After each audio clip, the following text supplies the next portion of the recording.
From downplaying heinous Saudi crimes as mere mistakes to his leaked conversations about a certain scandal, here are some of Greg Norman's most controversial moments in golf. Starting with when he trolled the PGA Tour Commissioner, Jay Monahan. If you thought I'd begin by discussing the whole LIV fiasco, you're wrong. I'm sure you all know what's up. Since Greg brought in his new LIV Golf League thanks to the generous Saudi funds, his name's been going up in flames constantly. The Saudi, where the money came from, and Saudi Arabia, and then it snowballed and created a bit of a dominoes or a scary effect. This incident happened when LIV had fully established itself, for better or for worse, as a real threat to the PGA Tour. And I know diehard fans think that's impossible, but let's be honest here. Why else would Commissioner Jay Monahan announce so many changes to ensure his golfers don't leave for greener pastures next door? Planning to elevate another 4 events within the 2023 FedEx Cup regular season. It's also no surprise, then, that many of those changes took inspiration from the LIV model. But Greg saw this as something more than mere inspiration. He thinks that these proposed changes are too similar to LIV's model. Specifically, the appealing parts that have gotten players to go to LIV despite knowing that they'll lose their tour card in the process. Greg wasn't happy, and I get it. You hear someone critique your league's model day and night, and then they do this? Make it make sense. Now, Greg could have kept this to himself. He could have maybe tweeted about it, or he could have gone to a newspaper, but he decided to do none of that. He took a slightly more creative route here, like using Instagram to meme Monahan. He posted a side-by-side picture of him and Jay with the "Hey, can I copy your homework?" meme template. Norman captioned it, "A day late and $1 short." I understand the humor, and I also know that this is how Greg is. But he's literally the CEO of $1 million golf league, and Jay is a commissioner of its competition. Not to mention, there is also an active antitrust lawsuit between the two leagues right now. Making a meme isn't just unprofessional, it can seriously harm legal proceedings. And Greg is making a pretty big claim here as well. I mean, who's to say the tour really copied LIV? Sure, the timing is eerie, but this proposal could have been in the works for years. Who knows? But hey, at least he was straightforward about it, unlike this next moment where he had reporter Alan Shipnuck removed from Phil Mickelson's press conference. LIV Golf supports freedom of speech and competition, right? The assumed monopoly of the PGA Tour on golf is one of the main critiques that LIV presents to the public and the law. But how can the CEO of such a liberty-driven league remove a reporter from a major press conference? Isn't the press supposed to be the pinnacle of free speech? I'm getting ahead of myself here. Let me give you some context.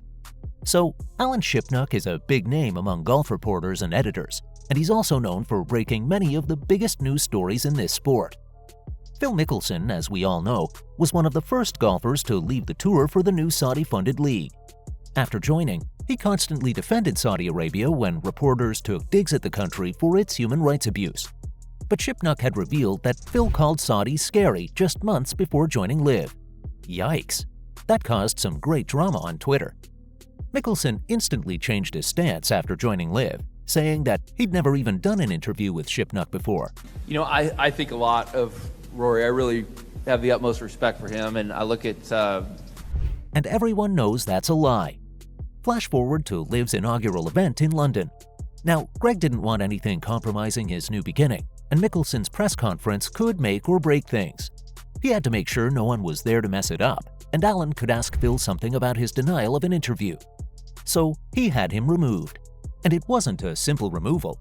No one politely asked Shipnuck to leave. Scratch, and he did it. He pulled it off, and I thought he would come into the press room and crow about it, but he was ducking reporters again, so I haven't had any chance to... No, Greg asked a couple of necklace security dudes to physically remove him from the premises, and then he lied about it. Obviously, the CEO wasn't there when Shipnuck was being removed. He wasn't the one really doing it, so afterward, Alan made sure to text the CEO and let him know about the incident. And do you know what Norman said? He replied that he didn't even hear about the whole thing and thanked Alan for letting him know. And that was a blatant lie. It was a press conference with tons of reporters and cameras. Naturally, videos caught Shipnuck being removed. And in one of those videos, you can clearly see Greg in the background intently watching the scene. You know, just the fact that he did something but couldn't admit to it shows that even he knows it's wrong. His lie was instantly caught by fans on Twitter, and the video started doing rounds on social media. Fans were going crazy, but not as crazy as they were when his chats with Sergio Garcia went viral on Twitter. Now this moment is imprinted in my mind. It's simply unforgettable. Everyone knows the tour band members who signed with Live Golf right when it started. Jay sent out warnings well before time. Greg Logan of New York Newsday. Since your comments on Twitter about the greens, there's been an awful lot of support from other players. It turns out that Greg didn't think too much of those official warnings besides them being baseless threats, and he tried to convince everyone else to think the same as well. In this case, Sergio Garcia. A Golf magazine writer tweeted screenshots of WhatsApp conversations between Garcia and Norman. Greg seemed adamant that the tour won't take any action against players who sign with Live. He said the tour wouldn't even ban these players for one day, let alone forever. Sergio told him how the tour had scared other players who were thinking of joining Live too, and that made Greg more persistent. In one glimpse, you can clearly see just how desperate Greg is being. I mean, he doesn't know what the tour's real intentions are, but he's speaking as if he has official confirmation from Monahan himself. And everyone knows that he was very wrong. These screenshots were included in the Live lawsuit, and they instantly went viral on Twitter.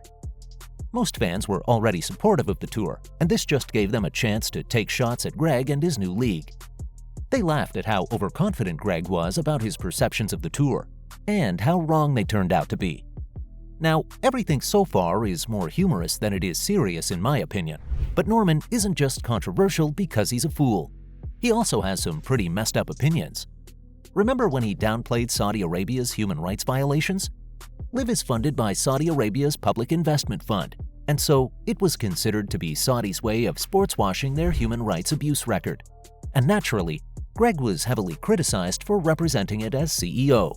And he was always defensive of the country when the question arose. One of the main questions asked was related to the state-sanctioned killing of a Saudi journalist. And you know what Norman had to say? He said, "Everyone makes mistakes." Yep, you heard him. This man said that killing a journalist for breaking important news stories was merely a mistake. He didn't just stop there. In another interview, Greg acknowledged that what happened was awful, but every country has its share of bad things. He simply took the easy way out, saying that he didn't even know what the Saudi government did and wasn't going to get into politics. Wow, that's a great way to absolve yourself from any responsibility whatsoever, isn't it, Greg? And sure, you're a 10-year-old who doesn't know what the Saudi government does, even though you are aware of how much money it's got. Well, that's all on Greg Norman's most controversial moments.